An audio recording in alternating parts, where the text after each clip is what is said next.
Joseph and Potiphar's wife. Now Joseph had been taken down to Egypt.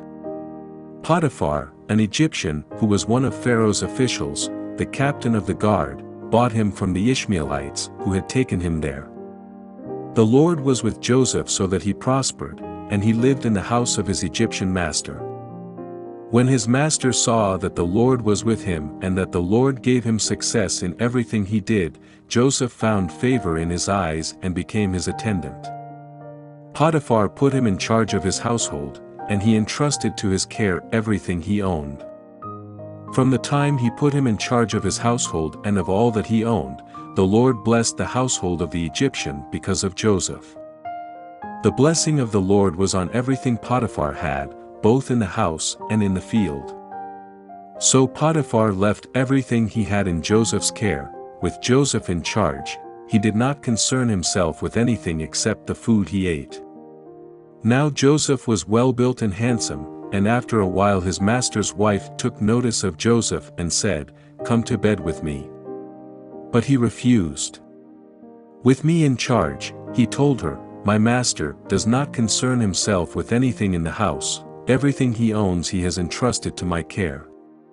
No one is greater in this house than I am. My master has withheld nothing from me except you, because you are his wife.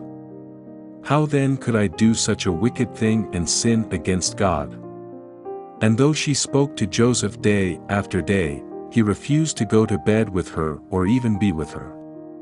One day he went into the house to attend to his duties, and none of the household servants was inside.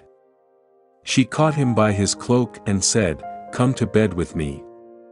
But he left his cloak in her hand and ran out of the house.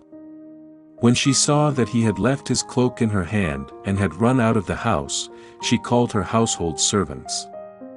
"Look," she said to them, "this Hebrew has been brought to us to make sport of us. He came in here to sleep with me, but I screamed. When he heard me scream for help, he left his cloak beside me and ran out of the house."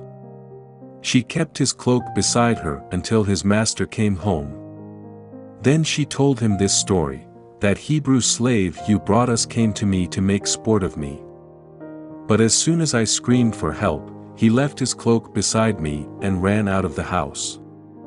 When his master heard the story his wife told him, saying, "This is how your slave treated me," he burned with anger.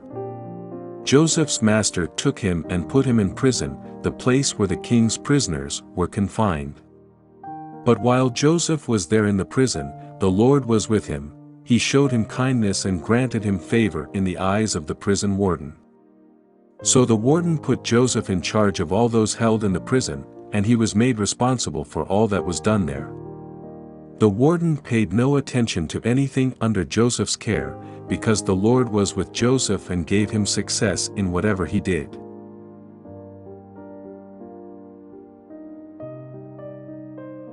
Thank you for listening to the word of the Lord. Find out how to help our project in the description.